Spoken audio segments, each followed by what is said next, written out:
Welcome to Dynasty Playbook, where we love Carlos Hyde, where Carlos Hyde show 24/7. But in all reality, we are super stoked that week one is in the books. We've had real fantasy football, real actual football that mattered. Granted, the team I actually lost, but still came away from it happy. Tyler, we have real football. How excited are you? We made football. It was great. I mean, how awesome was that? Waking up on Sunday, and as nerdy as it is, I get the butterflies, and I'm going through and setting all my million lineups. Huge shout out to Scott Fish and his MFL tool, which is amazing. You can set all your lineups from one web page. Unreal. But cool week, good week. We had some football. It was a bizarre week, the week of the tight ends. I don't think we'll ever see that again, but we damn sure saw it last week. So, yeah, some disappointing results, some good results. You have enough teams, you're gonna swing and miss, and then you're gonna hit some home runs too. But overall, couldn't be happier to be back in season. Yeah, random stat that I saw that I pulled up after all Sunday's games. This was before the Monday night games. Was the top 5 tight ends all outscored the number 2 wide receiver. That's how bizarre this week was. And the number 5 tight end was less than 2 points away from scoring above the number 1 wide receiver. Granted, Julio and possibly J-Matt threw that off. But it's just all around, it was a weird week, and I'm super pumped to talk about it. And let's start off with talking about a little bit of news that we needed to get to from last week. And that's Kristen Michael and Terrence West getting traded. We've discussed this quite a bit behind the scenes. Honestly, after seeing what happened in week one, I'm less excited about Kristen Michael being in Dallas. Less so because of his talent, but more so because I'm pretty convinced that this is going to be a committee approach regardless of who looks good. And Lance Dunbar, it's happening. Lance Dunbar. You want to talk about a book that I have closed? Lance Dunbar was our little sleeper darling last year, and at some point about midway through the season, I was like, nah, I'm done with this. I'm off the Lance Dunbar train. And Drew is kind enough to remind me every single time that Lance Dunbar is on the field or targeted or makes a play. He had a shitload of catches. I don't know how many grabs did he have the other night? 7 or 8. He looked good. I mean, he's the third down back. That's for damn sure. I mean, that's pretty cut and dry. Joe Randall didn't look that bad. Darren McFadden looked pretty damn good. I still wait for him to shatter like glass on a concrete floor every time he carries the ball. But, yeah, as far as C-Mike, we're going to see some C-Mike before the dust settles here. We're going to see what it's all about. But as far as fantasy relevance in the year of 2015, I'm fading them all, man. I'm fading every single one of them unless somehow I still have Lance Dunbar on a bench somewhere and using him as a bye week PPR flyer, but I don't think I do. Look, it's looking like Drew has him on all his rosters, so they're going to produce, but it's going to be a dart throw, I think. Yeah, Dunbar actually out-snapped the other 2 running backs, which is fantastic. And I definitely agree on Darren McFadden. Every time he got tackled, I just sat there and waited because every time he'd take, just a half a second to get up. I'm like, he's not getting up this time. It's it. He's done. And he made it through the whole game. So kudos. We will see. What do we say? How cool would it be? I mean, how cool would it be if McFadden just went ham, dude? And McFadden back on the scene. I wouldn't hate it a bit. I do not hate Darren McFadden. I don't want him on my dynasty teams. But I think it'd be awesome to see, Darren McFadden just go nuts this year. Not going to happen, but it'd be pretty cool. Yeah, not a chance. But I remember him playing at Arkansas, and I wouldn't be what you would call an Arkansas fan. But you can't not root for a guy that's that spectacular at the college level. And he didn't look bad in Oakland at first, but it's just you can't get beat up like that and expect to just keep it. So we'll move on from that. We'll talk about Terrence West for a little bit. Bishop Sankey looked a lot better than he did last year. That happened. And even though he looked really good, the genius that is Ken Wisenhunt decided, let's shove some Terrence West down their throat, even though he's not looking so good. So I don't like Terrence West. I didn't like Terrence West in Cleveland. And the fact that he's actually costing somebody who is going to do good any sort of points makes me want to... Well, I already hate Wisenhunt anyway, so it doesn't really increase the hate. It just reinforces it. Yeah, I mean, Bishop Sankey, he's one of those guys I hadn't been necessarily banging on the table for Bishop Sankey, but all summer long I've been saying, yo, this guy's going RB, 38? That's insane. You have to draft him at that price. And he had a really nice game. He had a couple of really bad drops that I saw, but overall looked good, put up a really nice line. Terrence West, I mean, he's a plotter, but the Crow, man, this is good for the Crow. It's good for Duke Johnson. I mean, we're getting Terrence West out of what was going to be a super muddy backfield. It might still be a little bit muddy. They split touches last week pretty evenly from what I could tell from the box score. But, I'm still firing. I fired up Crow last week in a ton of lineups with confidence. I'm doing it again this week. They played the Jets last week. Horrible matchup. Jets are a nasty run defense. Now with Bowles there, who's a great coordinator. So, I'm going to still fire up Crow. I think this is a boon to Crow's value. I really do. Absolutely. I mean, that Jets defense is no pushover. They're one of the best run defenses in the league. So I wasn't terribly shocked when Crow didn't do good, but I still put him in there because there was the potential for him to do really well. Yeah, part of the issue was once McCown went down and Manziel went in, it seemed like they keyed in on Crow a little bit more. Well, the run game as a whole, Duke Johnson didn't look all that great either. But I'm not throwing in the towel after 1 week. You said you didn't bang the table for Bishop Sankey. I've been breaking the table for Isaiah Crowell all offseason. This is my dude. And one poor performance against one of the best run defenses in the league is not going to change that. And with that, we'll talk about another guy who actually did have a good performance this week, David Johnson, who is, I don't know, chances are he's not going to actually be named the starter, but Ellington is out 1 to 3 weeks minimum. You know how Ellington is. He's going to get injured again. It's just what happens. We've been saying it all offseason. Technically, Chris Johnson is the starter. Tyler found a really hilarious nickname for him somewhere on Twitter, CJ401K. And that's pretty much how we feel about him. He did not look good on Sunday at all.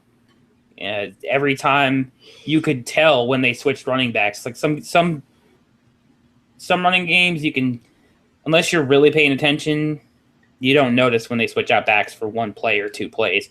You could tell he was going down for a loss every time he was in the backfield. Where David Johnson, he's catching 55-yard touchdown receptions because he's the best. We love David Johnson here. We like David Johnson a lot more than the consensus from the word go.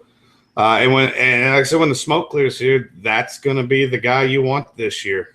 It's definitely going to be the guy you want in Dynasty. But as far as this year, David Johnson's going to get some run. He's going to have some redraft relevancy probably this week. There's no way Chris Johnson's going to carry the load. No way. Not going to happen.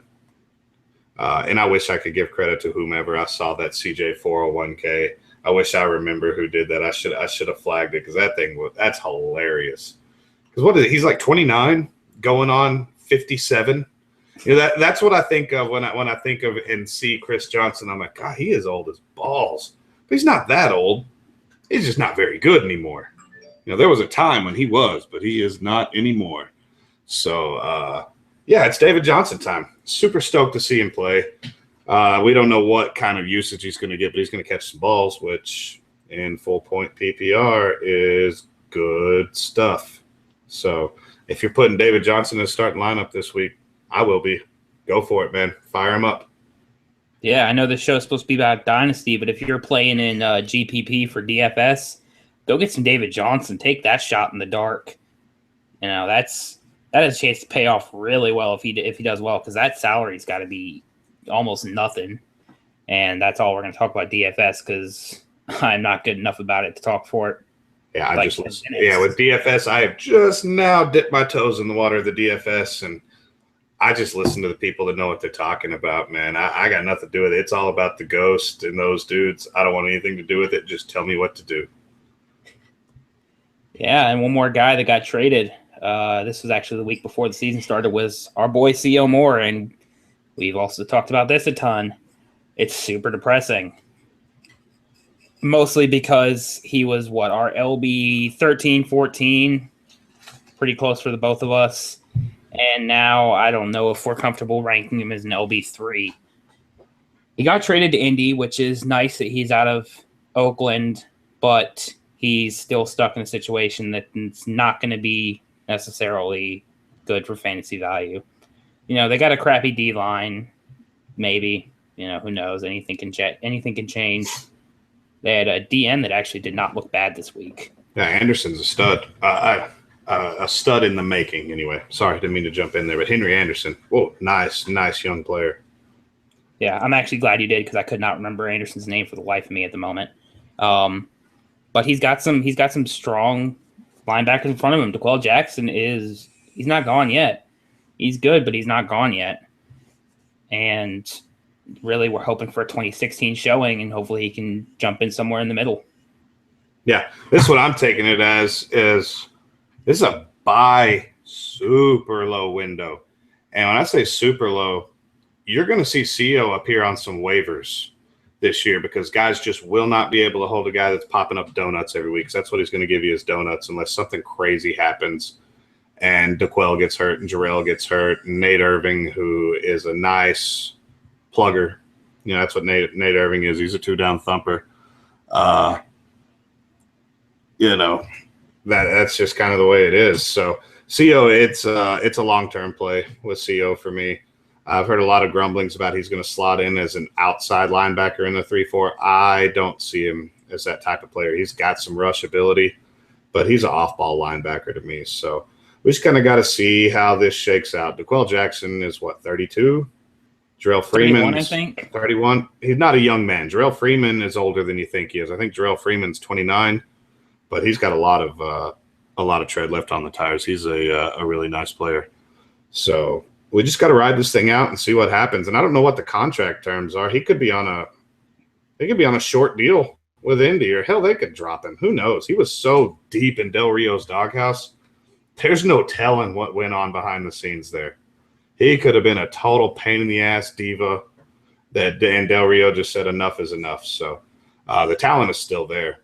We preach it on both sides of the ball. Ride out the talent and hope the situation changes because it's going to have to change for him to get some relevancy. And it's a bummer for me. I've got CO on a ton of rosters, and I was taking him at a premium. I remember one trade in particular. I drafted Telvin Smith, and then the guy with I think he was 5, 6, 7 spots behind me comes at me for a trade, and I'm like, yeah, and he was on the wheel. So I trade Telvin Smith for his next 2 picks and then my next pick or some shit like that. I don't remember what it was. But basically, I didn't straight up swap Telvin for CO, but it was pretty damn close to a straight up swap for Telvin for CO because for me, they were right there on the same line. I was like, I don't care. It's my LB 12 versus my LB 13, whatever. But so, yeah, that kind of blew up in my face, at least in the short term, and probably forever and ever and ever will be one of those trades I regret till the day I die. I got Rashad Jones out of the deal, who was an animal. Boy, Rashad Jones. Woohoo! He punched that box score a few times the other day. I love it. But, yeah, ride it out, man. If you got CO on your roster, hold him. If you see him on the waivers, get that ass now. Get him on your roster. If you can get him thrown in on a trade as just a nothing deal, get him. If you can give up a rookie 5th or 6th rounder for him, get him. Just put him on your roster. I really think that the cream's going to rise to the top here, and it's going to pay dividends. So I did my IDP ramble of the week. Get me out of here. All right, and you want to talk about talent. Let's talk about some real talent. And we're going to do our college player discussion for the week. I know we had to skip one last week. And that's Josh Doxson, wide receiver out of TCU. He's a redshirt senior. He turned 22, I think it's last December. It might be this December. I it's really hard to find before they start coming out for the combine. But he's not super young. He's not Brandon Cooks, Amari Cooper young, but he's not super old either. He's 6'3", 195, and that to me is the biggest red flag out of everything I saw from him. I really like his tape, but his physical profile is kind of concerning. He weighs, I think, 6 pounds more than Brandon Cooks, and Brandon Cooks is 5 inches shorter than he is. That's concerning. That's not a build that's instills a lot of confidence for him to be able to take a bunch of hits at the next level. But if he can bulk up, he's good. And there's also the chance that, he's just good at that weight. But when it comes to the tape, I'm already in love. This guy might be my number 3 wide receiver after Boyd and Treadwell. I'm super high on this guy because he does all the things I love. His hands are he's super sure-handed. His routes are incredibly crisp. His cuts on his route are on point. And his attention to defenders is a lot more advanced than a lot of college receivers. His awareness of where they are and being able to box them out, make body catches when he needs to instead of, just leaving the ball out there for them to pick off or knock down that's a big selling point to me. He sells the go route incredibly well. Just all around, I really, really like this tape. He high points the ball fairly well. You don't get to see it a ton of times because the way that TCU's quarterback plays them, they're trying to get him the ball in stride. But when he has to high point the ball, he does it fairly well. And I mean, really his biggest issue is even though he tries to engage the defender, he's very bad at it. He looks like a meat puppet. Just they throw him up against him and nothing. I don't know what you got, man. Yeah, I mean, and I'm sitting here right smack dab in the middle of Big 12 country, and I'm a professed Longhorn lover, which also means that I rather dislike TCU. All right, let's just get that out of the way. I love Josh Doctson. I'm not super crazy about the fact that he's going to be 23 years old in December. I mean, that's older than we want him. You know what I mean? We just got done talking about Kevin White, who nobody knew how old that dude was.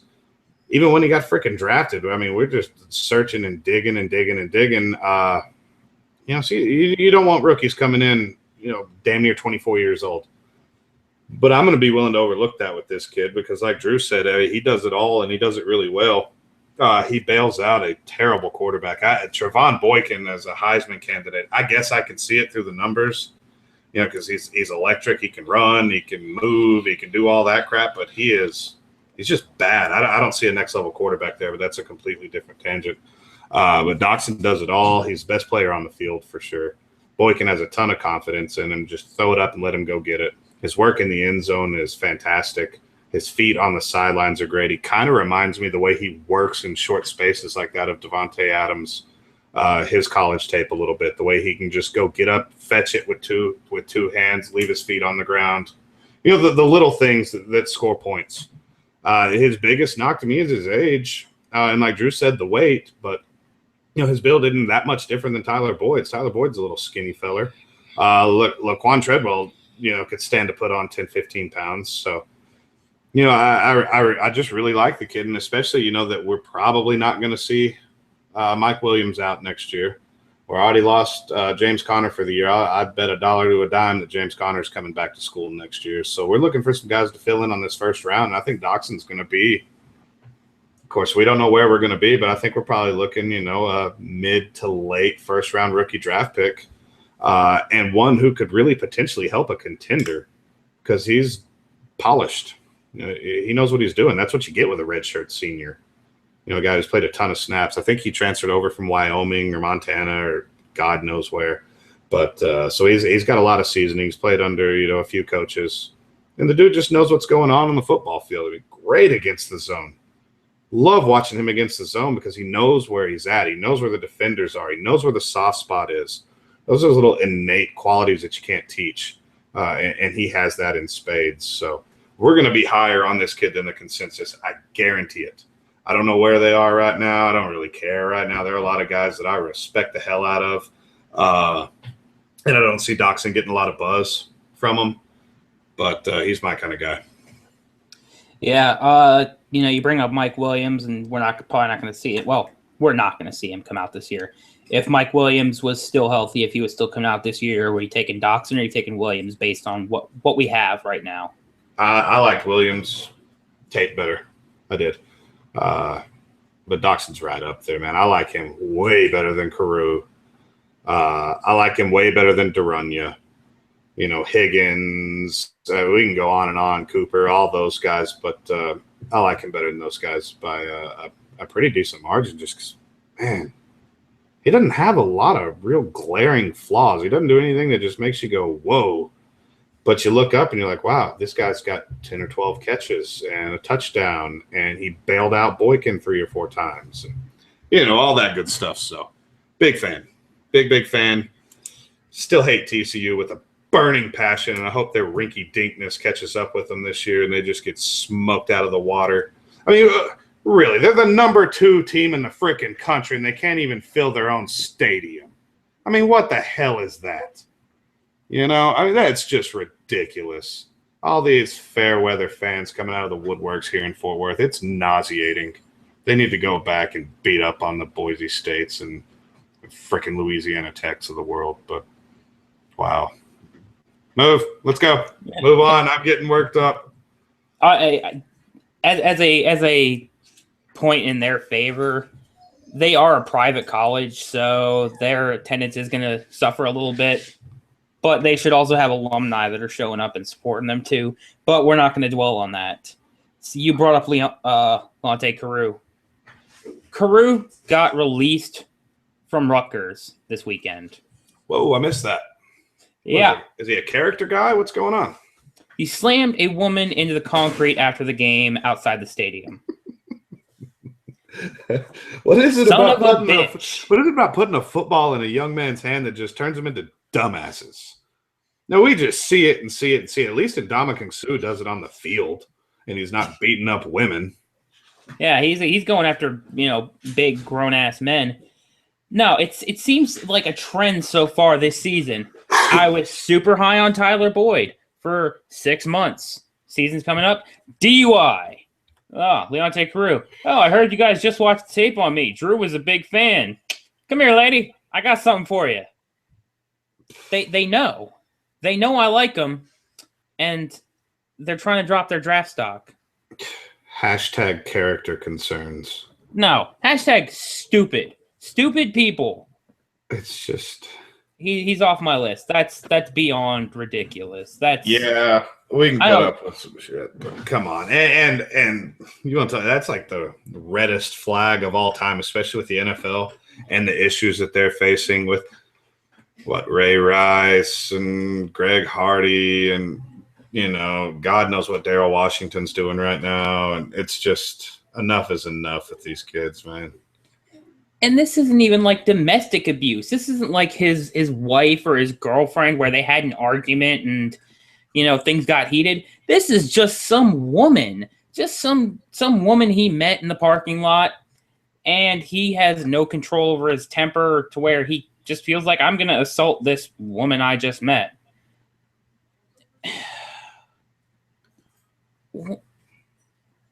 I'm out. Let's move on. Yeah, we just keep getting ourselves worked up here, don't we? Yeah. All right, we're skipping the rant of the week. What's next? Let's move on to something good. We were all happy about Doxson. We were all happy about Doxson, and then we both just went off the deep end. So let's go and talk about something that's going to actually make us happy. We're going to do our IDP spotlight and talk about Navarro friggin' Bowman, who is a stud. He's back and looked as good as ever. There's not much to say. When he plays, he's a top tier LB1. He has the potential to be the LB1, and he's looking like he's bouncing back from that injury at 100%. He was quick. He had no problem engaging lineman. He was solid tackling. I mean, it's all there. I mean, Yeah, looks like he never missed a beat. 53 is back. I'm not a 49er fan, but I don't care. I love 53.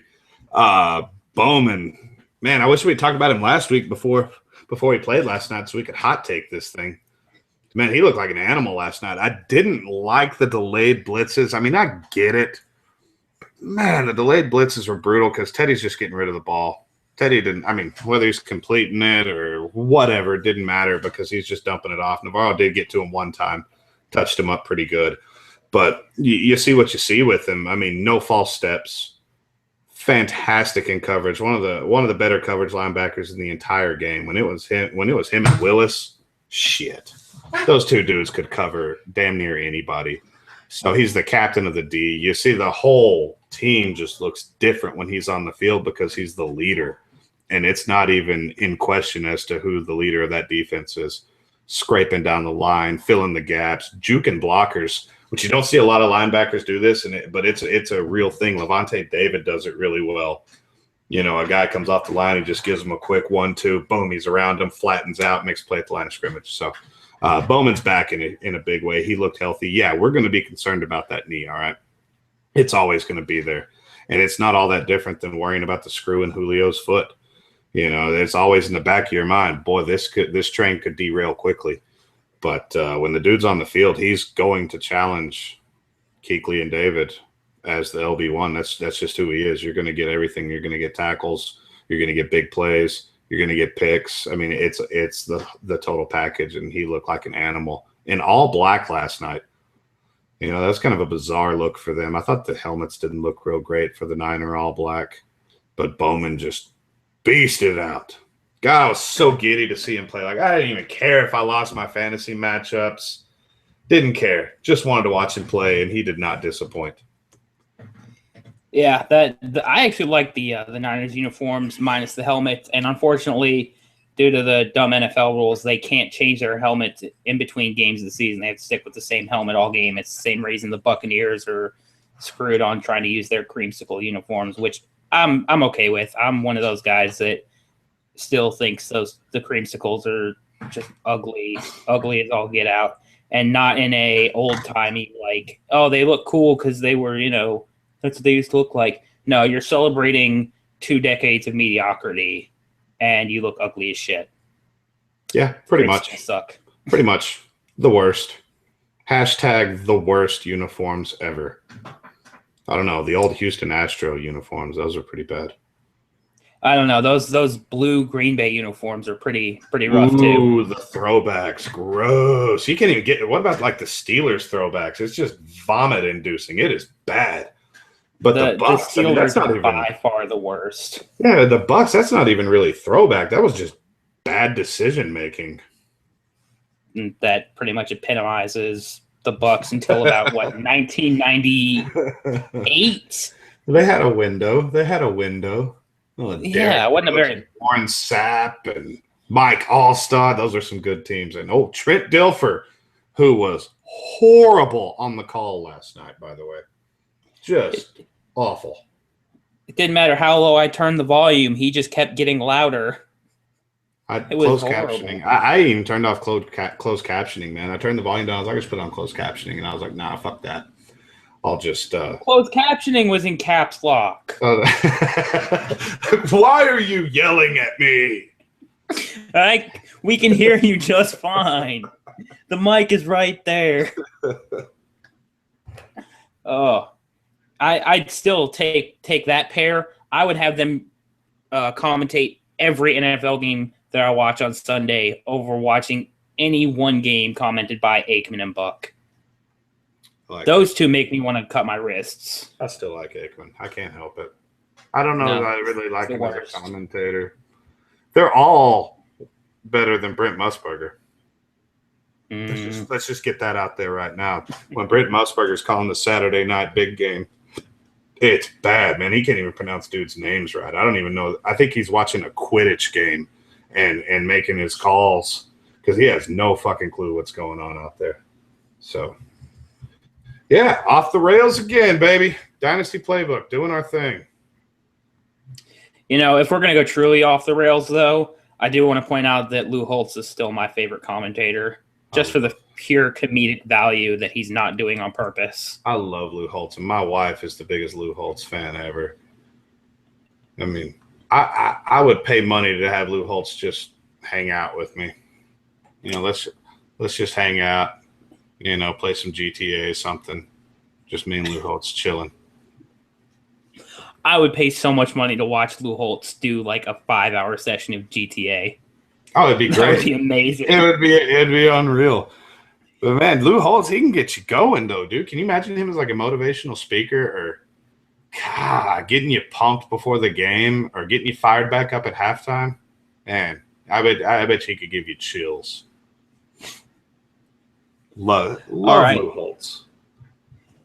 All right, so we're going to move on to a new section of the Dynasty Playbook that was suggested to us by our good buddy Chris over at is he still at Football 101 or? Yeah, I think he's like guy keeps changing. I think it's like Dynasty Football 101. Everybody's going to know him as something about football. Chris Young, just an awesome dude, man. And this was one of the coolest suggestions I've ever seen. I love this. So this is fun. It's called Real Deal or Illusion. And he wanted us to pretty much take the players that have either been getting hyped all off season or have gotten no hype at all, and wants to see, he take the performance from week one and say, is this what's going to keep happening, or is it, it's just an aberration? And I mean, there's a ton of guys that we can go down this rabbit hole with because of how weird week one is. And let's start with the guy that I've waited. Let's see, we've been recording for about a half hour. That's a half hour too long for me to be going off about how awesome Carlos Hyde looked. So good. Oh my God. Just every time to the line, super sharp on the one cut. Just making defenders look like just little girls. That spin move, just all of it. I want it and more. And we're gonna call that's for real. That's gonna be what the whole rest of the season looks like. He's a dynasty. He's a redraft. He's an RB1 this year. Yeah, exactly. And we touched on Hyde several times in our podcasts earlier. And I remember one in particular where I think it was Brian Mullins from Couch Coach Crew said he got Hyde in like the 6th round of a startup, and he was worried. And we were both like, "Yo, dude, don't worry, we're good here." He looked fantastic. And the offseason narrative of the Niners are going to suck and they lost their line. It's all legit. There was all factual. There was a lot of reason to be tentative about it. And I don't expect him to go out and shred for 170 and 2 touchdowns every week. But this is a one. Like Drew said, you are. He's going to break every record ever. But, he's a 1, man. I think Drew and I were both saying we're looking at what, RB 10, 12, something like that. Dino RB 10, 12, something, somewhere in that range with potential to exceed that. Yeah, he could easily exceed that. We could see him sitting right behind Le'Veon Bell a year from now. We could also see him hovering right where he is now, RB 10, 12. But you want him on your roster. I know that for damn sure. I'm putting this one on the books. I'm putting this one on the books. He's going to be worth more. He's going to be consensus higher than Jeremy Hill next year. I can't disagree with that. I know when we did our little rookie mock here a few months ago, I took Hyde ahead of Jeremy Hill, just based on talent, or the rookie mock where we rewound to the 2014 class. I took Hyde ahead of Jeremy Hill because I think he's a better player. Not that I dislike Jeremy Hill, because I don't. I love Jeremy Hill, but Hyde is for real, man. I mean, yeah, exactly. So, he could very well be up there with Le'Veon and Gurley, who, God, I can't wait to watch Gurley.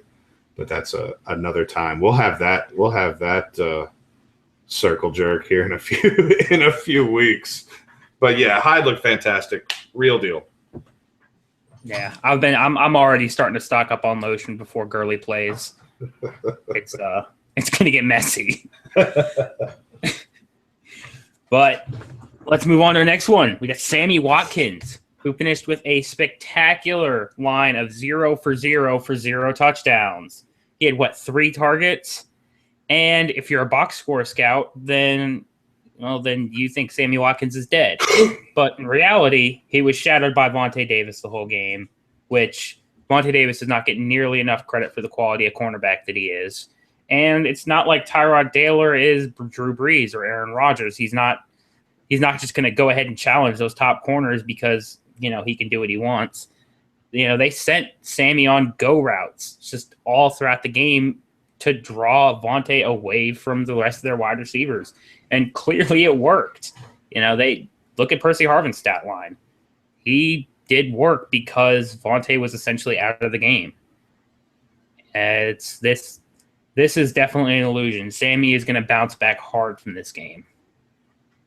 Yeah, is there cause for concern, especially in the short term? Yeah, we're not ever going to sit there and tell you that Sammy's going to light the world on fire. I think the potential is there for it to happen in the short term, but, this is another one of those long-term plays. Tyrod Taylor, the odds of him being the Bills' day one starter in 2016 was pretty slim chances. I don't know. I wouldn't want to put a number to it, but it's not great.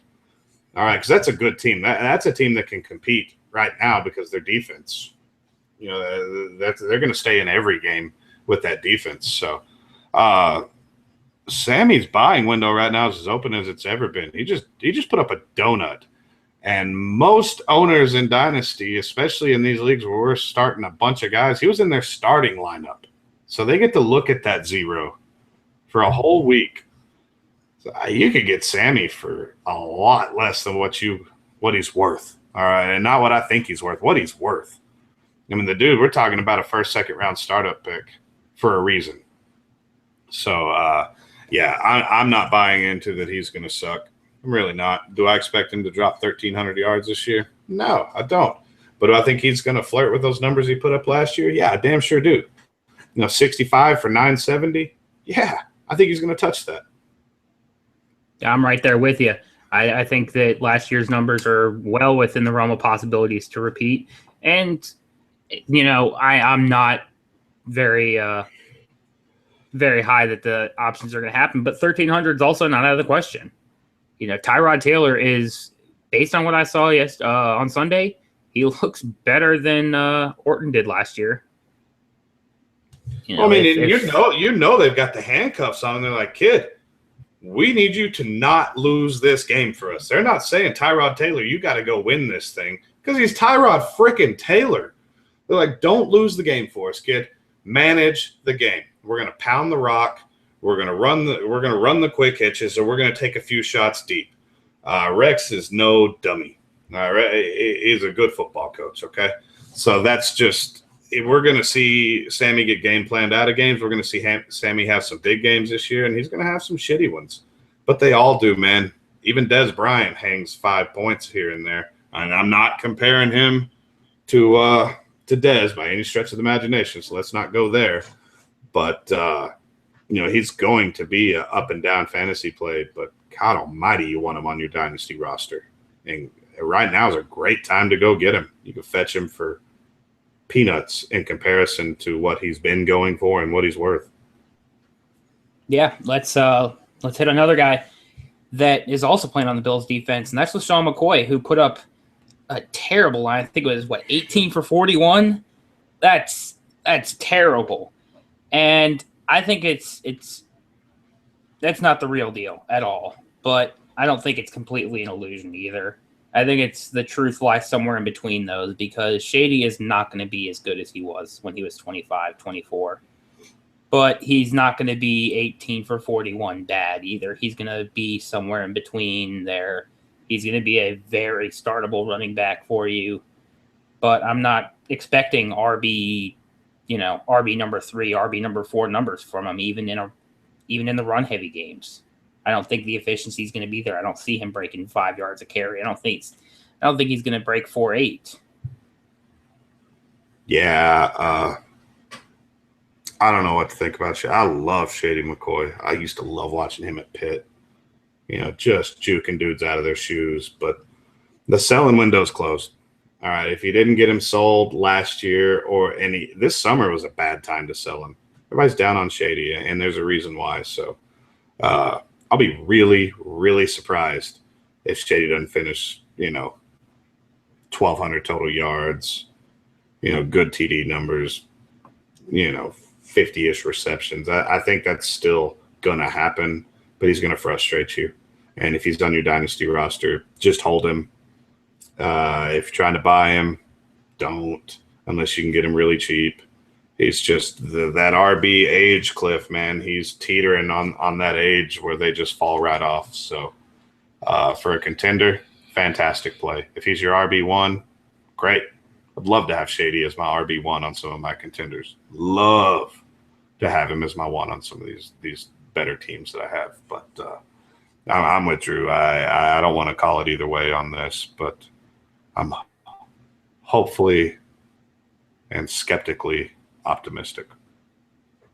Yeah, and let's talk about another sophomore wide receiver, A-Rob, who didn't have a great game.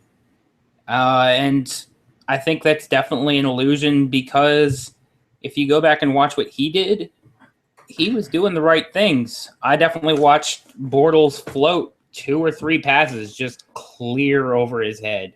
Like, no chance of an A-Rob reception. And out of nowhere, 13 targets for Rashad Green? 13. Something obscene like that? 13. Jesus, how are you gonna make A-Rob a wide receiver 1 if you're throwing it to Rashad freaking Green 13 times? Get the hell out of here. But I don't expect that to be the norm. I expect A-Rob to bounce back.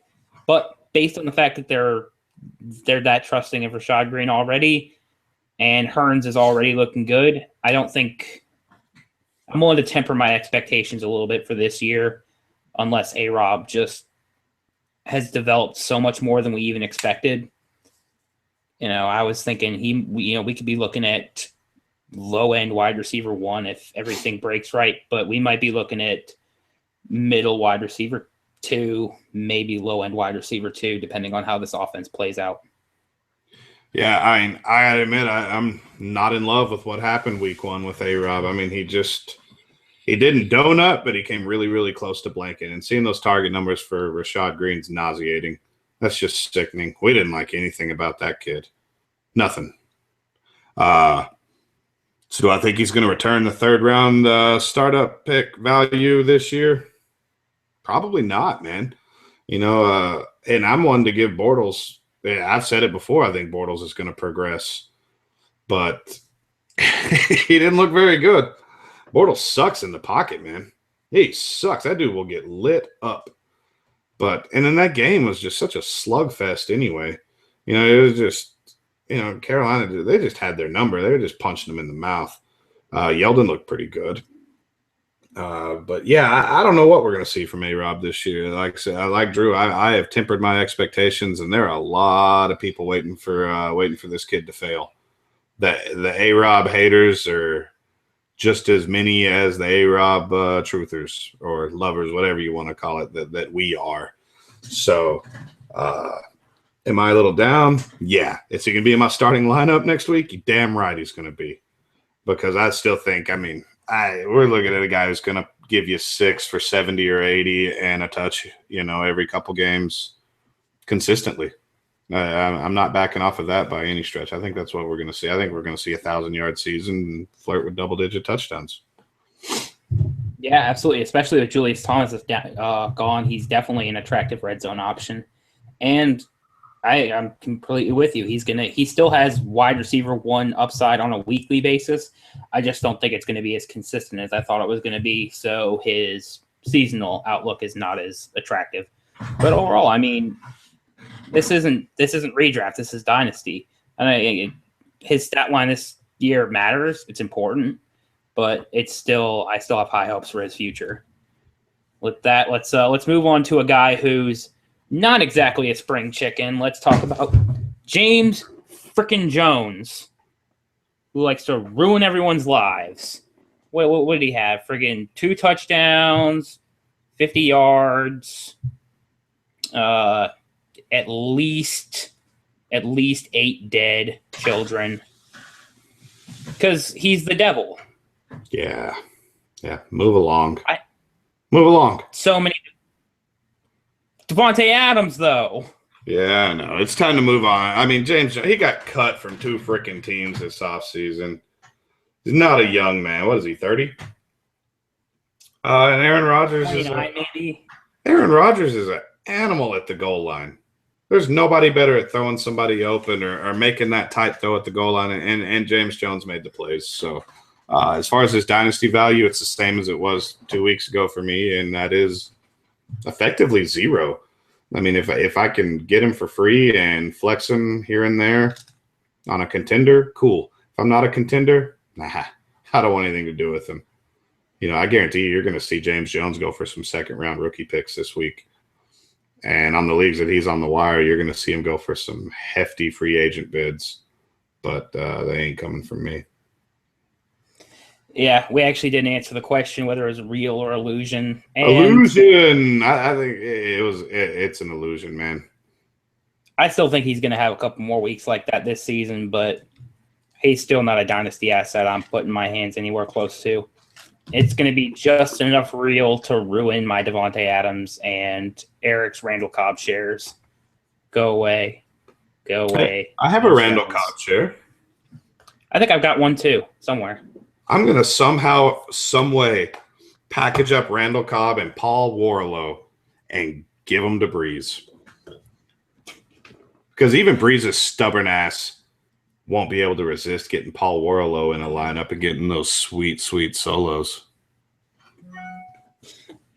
All right, so let's talk about another guy who got some touchdowns that we actually like, and that's Tyler Eifert.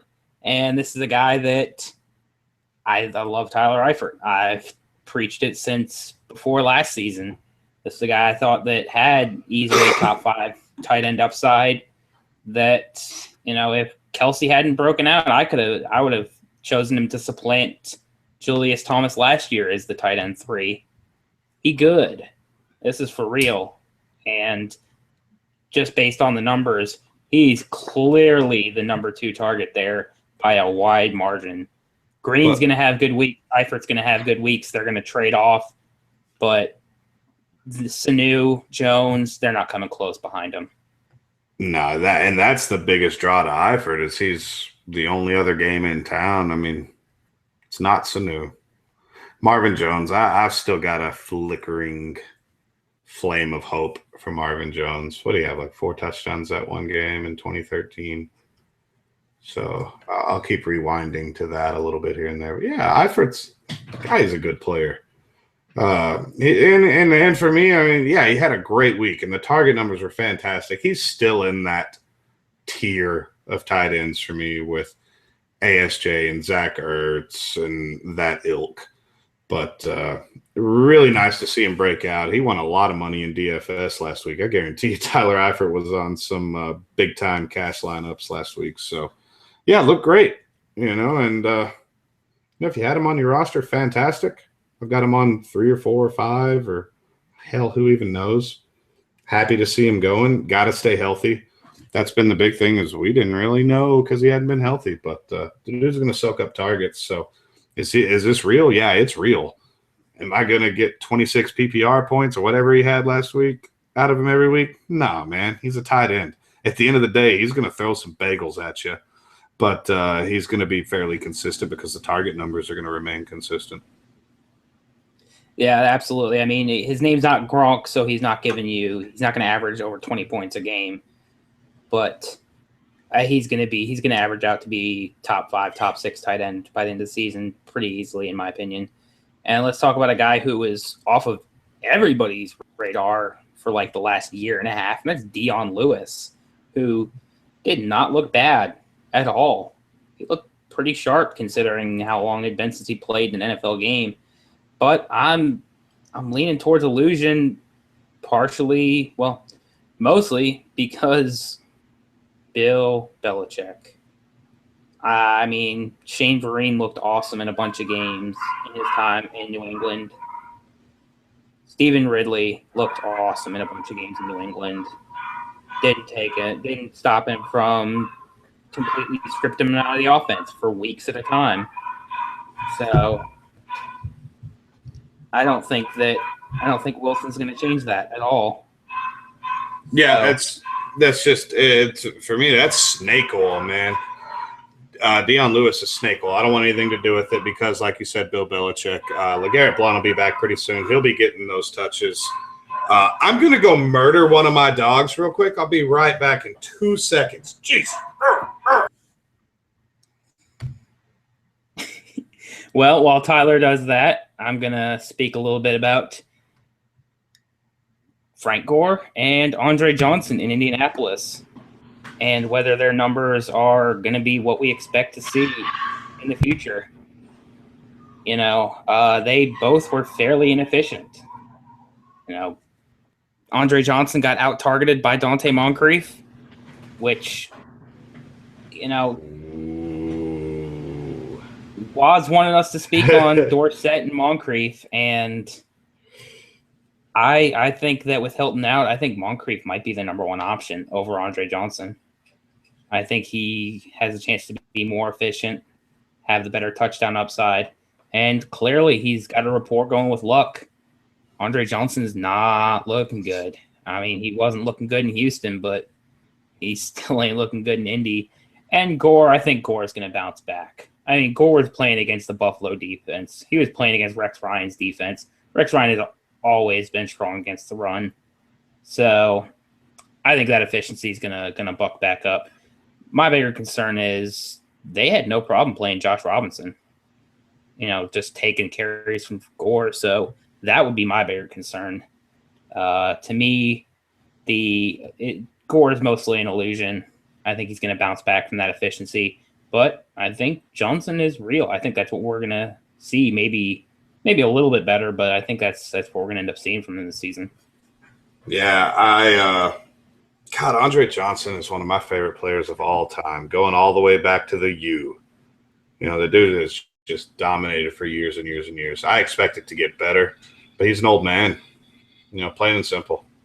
He's old.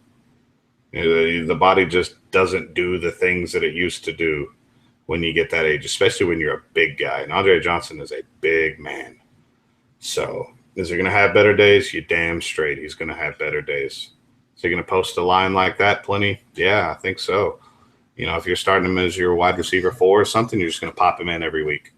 You just close your eyes and do it. I have Andre on one team, and he's going to be in my lineup every week. If he's active, he's going. Same with Gore. Gore's not a long-term play. He's just not. I mean, we're talking about dudes that are old. You get past that 30-year-old mark, it's not a lot of gas left in the tank. I do think he's going to look better, but Moncrief. How happy was I when Moncrief's getting red zone looks? It's great that they're trusting him to get those looks, those important looks. And first off, he's on the field, which is more than what we had no idea. It was all speculation. He's on the field. He's getting the looks. It's great. It's fantastic. Dorsett's going to be what Dorsett is. He's a little T.Y. Hilton feller. He might have he's going to have his weeks where he catches some bombs. But I just keep going back to Dorsett being a guy. What he catches is last year at Miami, 38 balls. All right, crazy efficient on those 38 passes. Ton of touchdowns, 800-something yards. It's nuts. But the resume is far from complete with Philip Dorsett. The pedigree is great. The fact that he's a first-round draft pick paired up with Andrew Luck and a high-powered offense, fantastic. But, they play two totally different positions as far as I'm concerned. It's no different than Luke Kuechly versus Justin Houston to me. They're just not the same player. Dorsett's not an X. He's not a Z. He's a little guy. Moncrief is an outside wide receiver 1 type. I'm not saying he's a wide receiver 1. I'm saying he's a wide receiver 1 type. So I'm very anxious to see what happens here, what shakes out, especially with with Hilton being out. See what the target distribution and the snap counts look like. And Moncrief is in my lineups next week, man. No doubt about it. Yeah, there's no chance he's not. And not only was he getting on the field, he was getting on the field before T.Y. went down, which is super encouraging.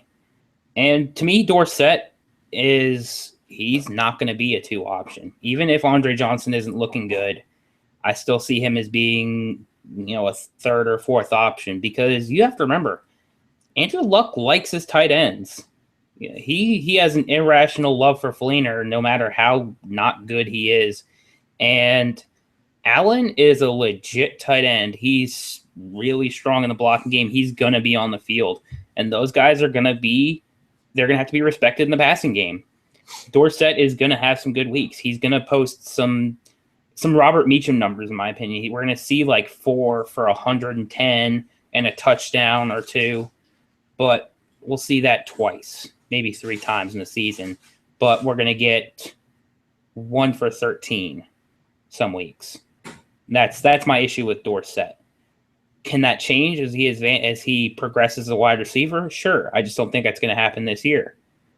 We could easily see 3 wide receiver sets starting in 2016 that have T.Y., Dorsett, and Moncrief in them. And God, how just awful would that be to scheme against as a defensive coordinator? Talk about some dudes that can fly. I mean, and we're and I am pigeonholing T.Y. Hilton, John Brown, Philip Dorsett, these little guys. That's what they are. I mean, they're little slot guys that do those. They get open. They're little squirmy dudes that can take the top right off of a defense. But Dante Moncrief can also fly. You saw it a few times last year where he catches a short slant and ouch, dude, he is gone. So, yeah, you're right. If those 3 are on the field at the same time next year and Dorsett progresses and Moncrief progresses, Jesus H, dude, Luck's going to throw for 1 million touchdowns because you're not going to be able to slow that train down. Yeah, let's move on to another guy before we just spend this whole time talking about Dante Moncrief, which we could do. I'd be happy. Yeah, I'm down. Let's talk about DeMarco Murray. DeMarco Murray looked rough last night.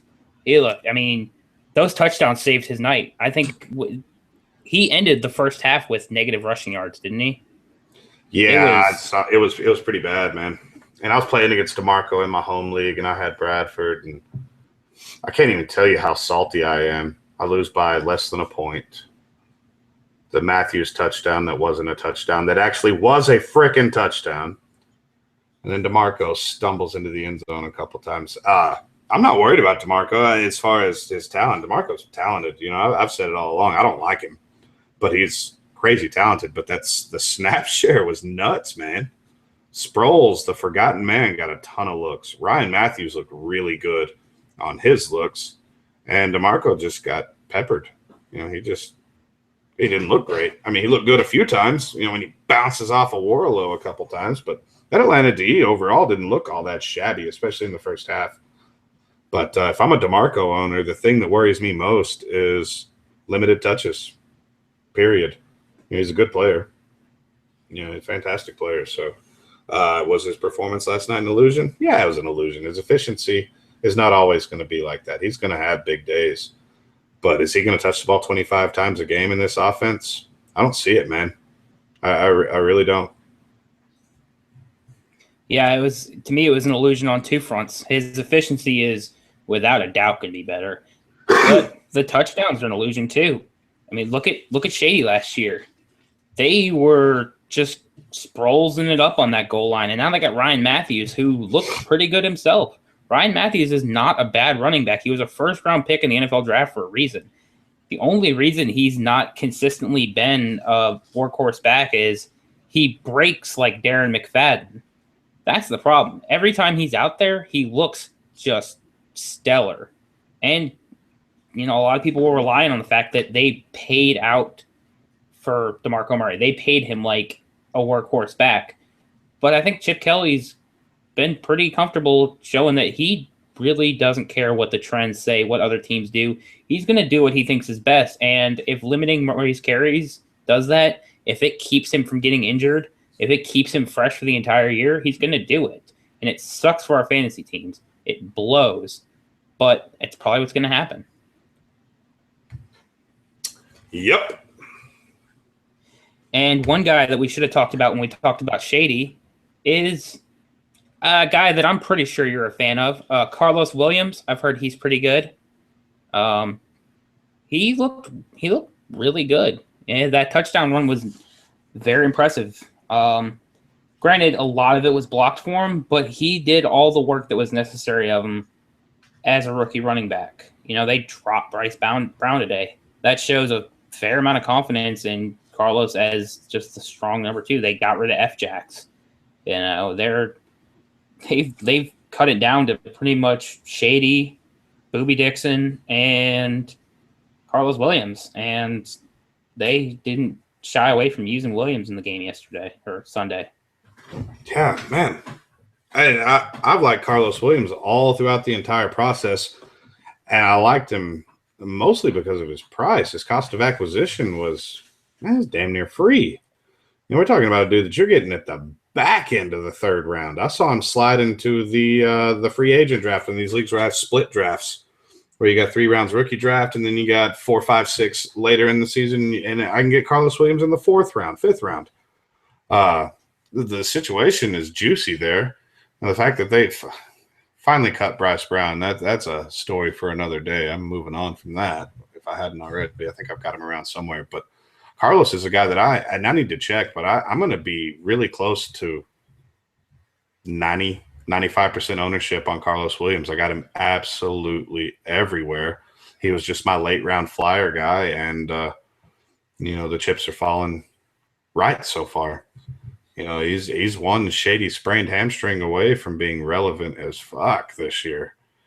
And who knows what's going on going forward, but clearly the staff in Buffalo likes him. If they're willing to just run with 3 running backs, one of whom is Booby Dixon, who is he's a big guy. So yeah, Carlos is a nice little dynasty play, and now's not the time to buy him because his stock just went way up.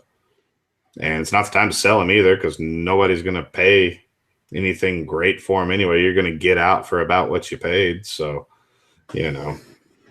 just I think he's a really nice player. I mean, he's not a world beater by any stretch, but just a really nice athletic running back. Yeah, and with that, he's got to be an illusion for this year. We're not expecting to see production like that from him this year. It's going to be random once in a while if it does happen, but I think it's for real for his future. Yeah, I hope it is. Yeah, I really do. I love it when that late round guy pays off. There's nothing better, and we're far from it paying off or cashing out, but that's the difference between a really dominating leagues and, just being a contender is having those guys go boom for you. Victor Cruz, the list goes on and on of guys that were free along the years that won you fantasy titles because you didn't pay anything for them. You're not giving up that premium pick, that premium trade for them. So just I'm all about it, man. I love it.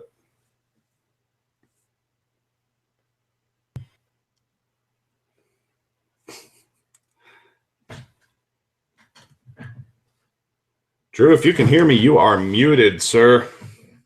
Turn your mic on. Hey. All right. Well, we got dead dogs. It's unmuted now. The damn dogs. I had an interjection from my little buddy this time. Let's move on to our submitted question from the week. Comes from our buddy at 14 Team Mocker. He says, "First time, long time. Thanks for taking my call. Why do you hate Chris Ivory so much? Is Stephen Ridley still alive?" And that's mostly directed towards me because a lot of the hate has come from me. And let's just lay it out on the table. I do not hate Chris Ivory. I don't think he's good at catching passes. I would say he was actually fairly bad at catching passes. But most of the reason I was low on Ivory was I was expecting Stephen Ridley to come back from his injury a lot sooner than he's looking like he's gonna. This IR designated to return might end up being just he doesn't play all season. To me, when Ridley's on the field, he's significantly more talented than Chris Ivory. But because we're not going to see Stephen Ridley for at least half the season, Chris Ivory is going to be borderline RB1 for you this year, at least for the first half of the season. And who knows what happens when Ridley comes back if he's healthy. But I'm not betting on anything right now, considering that his timetable return has just gotten longer and longer and longer. Yeah, I'm kind of with you there. Chris Ivory to me is he's going to hate this. Chris Ivory to me is Alf Morris. That's the kind of player he is to me. It's just the type of running back that I shy away from because I like those cheap running backs that dink and dunk me points. I always point to the poster child who's Danny Woodhead. Give me a guy that can catch 4 or 5 balls, and I'll take that over the plotter, which is what I think Ivory is. And our buddy Mocker, he's one of the best dudes on the face of this earth. He is a great dude, and he knows the numbers. And if we ever try to get into an argument with him and I don't have – or a debate, I say argument, a debate with him and I don't have any numbers in front of me, I'm dead. I can't hold up because he will throw efficiency at me and yards per carry and target numbers and all this stuff, and I got nothing. And I'm going to echo Drew in that I think Ridley is a superior running back. Ridley's got a ton of wiggle to him. He can't catch balls very well either. So it's kind of we're kind of fading back on this one here a little bit. But Ridley's window's, man, it's closing, dude. If he doesn't come back this year, he's going to be, 28 next year? It might be over before it ever happened with Ridley. He had that nice year in 2012. He was really good in 2012. And then there's just hadn't been anything going on since. He flashed a little bit in 2013, but then he fumbled or whatever, and he goes in Belichick's doghouse and this, that, and the other. But if Ridley were healthy right now, this would be a timeshare, and neither of them would be attractive options. So get that Bilal Powell action going, baby. Yeah, and my planned response, if I ever do get into those debates with Mocker, if he starts throwing efficiency and all sorts of fancy numbers at me, the best way to respond to that and still be right is just go, nuh-uh. I like that. It's the showstopper. Just be like, nah. But yeah, I mean, Ivory, I've got it. One of my best teams. I mean, this team is stacked. I got Julio and AJ and Mike Evans and a great defense. I mean, I'm leaving Telvin Smith and Alec Ogletree on my bench. I mean, this team is legit good. And I've got Ivory on that team as my 2 behind a certain Mark Ingram, who's a guy that Mocker doesn't like and who can't catch passes but happened to catch 8 for 100 yards on Sunday. So I don't know how that happened. But, yeah, I mean, Ivory's a nice play. I mean, is he going to be your, RB1 forever and ever and ever? Hell no. That's not what he's going to be in Dynasty. But if you're competing right now, yeah, Ivory's on your roster and you're loving it because he's going to get the rock. There ain't nobody else. They're not going to give it to Zach Stacy. Is he even on that roster still? Is he around? He's still there. He did a thing on Sunday. I mean, it wasn't like a really good thing, but it was a thing. But let's touch on Mocker's second question is, when will Mark Ingram have his annual breakdown below 3.9 yards per carry? I'll hang up and listen. Love the show. Thanks. First of all, let me preface this by saying elite running backs can still have under 3.9 yards per carry. Not to say that Ingram is elite, but I'm not saying he's not elite. Shady had less than 3.9 per carry this week. DeMarco had less than 3.9. AP had less than 3.9. Frank Gore had less than 3.9. So Ingram can get away with some under 3.9. But if it's going to happen, it's probably going to happen against Carolina, who we play in 2 weeks. It might happen against the Eagles, whose defense has looked way better than I expected. We play them in 4 or 5 weeks. If it doesn't happen against them, I don't think it's going to happen until we play Houston towards the end of November or our other game against Carolina at the beginning of December. There's a lot of poor defenses we're going to be playing this year, and I think Ingram's going to take full advantage of it with his rushing yards and with all the receiving he's going to do, even with CJ Spiller in the mix. Yeah. Love you, Mocker. We do. We love you. But I would need 2.5 Chris Ivorys for my 1 Mark Ingram. I just to me, we do the eye test, man. I couldn't tell you how many yards they ran for last year. Couldn't tell you. Don't even really care all that much. Ingram looks better. He just looks better. Period. He's in a much better offense. So am I worried about Spiller coming back, cutting into that reception ceiling? Yeah. He's going to. It's going to happen. Kyrie Robinson got a bunch of run the other day. and look good in doing so. So, yeah, I don't know. He's trolling us, and we're taking the bait. I love it. That's fine. But now we touched on that. I said, what was it a few weeks ago where you said when you throw footballs at Chris Ivory, he doesn't know what to do with them. He just turns around and goes the other way. So Chris Ivory's going to catch 5 or 6 balls next week now. Yeah, I mean, he has to. He did it. I feel like right after that show happened in the preseason game, he caught like 3 or 4. And I'm like, come on, Chris. You going to do me dirty like that? Yeah, where's them frying pan hands you got, dude? Oh, good stuff. But let's touch on my rant of the week real quick. And my rant of the week has to do with a guy whose news we did not cover in this show. That's Des Bryant. Des Bryant kind of got hurt a little bit. He's going to be out 4 to 6 weeks or 8 to 12 weeks. Yeah, he's probably going to be out for a minute. But when he's in, he's a top wide receiver. Let's, stop overreacting. Breeze put it out the other day. No, now that Dez has been injured, where are you putting him on your dynasty wide receivers? Somebody said wide receiver 12. That's what? That is insane. That is absolutely bonkers. If this injury moves the needle for me at all, which it shouldn't, considering I'm not doing another startup until next offseason when he'll be healthy again. He moves down. He's going to move down just as much because of the screw as he would have because of age. He's going to be like my wide receiver 6 next year because younger wide receivers are probably going to bump up over him. Nuke, as you like to call him, is probably going to bump up. Damn name is Nuke.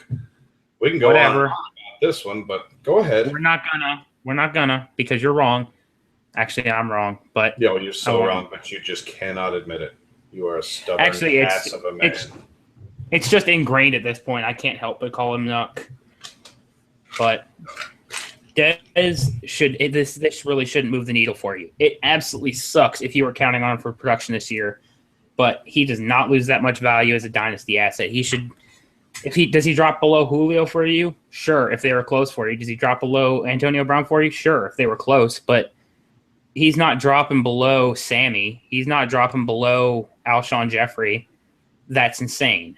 That's absolutely that's wrong. It's just wrong. That's it. That's all I got. Yeah, and all offseason, we talk about the big tier, and we know the names. There's no need to rattle them off, but A.J. Green's been sitting on the back end of that back tier. You want to move Dez behind A.J. Green? Cool. I'm not going to fight you. I'm not going to argue about it. But like you said, you want to move him behind Alshon Jeffrey? You're on crack. No way. Don't care. Same thing happened with Julio last year. We were getting Julio as wide receiver 7 last year in startups. That's turned out okay. But like Drew said, if they were close, which that whole top tier should be close, I could take any one of them 101. Any one of those guys, AD, Dez, Julio, Mike, Beckham, any one of them I could take 101 and could plead my case. So you want to move him to the back end of there, put him right in front of DT behind AJ, go for it. But wide receiver 12 is asinine. I just can't see it. Just can't see it. Let's not be so knee jerky. It's Dynasty. Dez was the consensus 101 this year. Wasn't he? Yeah. DLF ADP. He stayed at 101 all offseason. Yeah, by ADP he was the consensus 101. But by rankings he wasn't. So it's a very strange relationship, but it doesn't matter. There was a contending conversation for him to be 101 with almost everybody who is anybody that's talking about it. So, I mean, that's all there is to it. But I think that's about it. We're going to call it a night. You got any last parting shots for us, bud? No. Got to do waivers. So many waivers. Got to do that. It's Tuesday night, man. Tuesday night waiver night. And I have jury duty tomorrow. So if anybody knows how to get out of jury duty, if you could just DM me or something, some insider tips, I'd really appreciate that. So I got to go to downtown Fort Worth during the god-awful traffic in the morning. It's going to be a suicidal day for me, man. Just wear your underpants on the outside of your jeans or your slacks. Dude, I'm shaving my head tonight. I'm going to throw on some camo. What do I do here?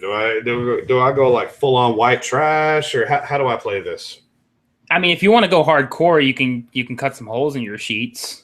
I mean, I've got terrible teeth. That's got to go somewhere. What are you saying? I'm just saying. I mean, I'm not pointing the finger at you. I'm pointing the finger right at me, dude. Right at me. I mean, Sour Patch Kids and Sweet Tarts have done this to my grill over the years, so I'll just get all jacked up on Monster and drop some hot takes on them tomorrow. See how it goes. Just going in there yelling about DeAndre Hopkins and Jordan Matthews. Nuke. He looks so good, dude. That first touchdown, he just went up and fetched it. 2 hands. Ball never even got close to his body. Unbelievable. They come up to you and, well, how do you feel about, all the violence against police lately? DeAndre Hopkins is a wide receiver 1. That's all you gotta do. They're not keeping you around. Yeah, he's a 1, man. I love it. I love it. My most owned Dynasty player, Nuke Hopkins. And I don't even care what his market value is. Come get him. I dare you to come get him from me. That's not the point I'm making. I know, but I you know what I do. We both know that Nuke is a wide receiver 1. We know. Just go ask me, what do you think about this? Well, I thought old J Matt looked pretty good, and I got robbed of a touchdown, and now I want to kill stuff. What do you think? How do they react to something like that? Probably not really good. So, yeah, I derailed that. How would you react if? Would you be able to disregard this information if the judge asked you to? I don't know. I thought Benny Cunningham looked really good last week. I might start him again this week.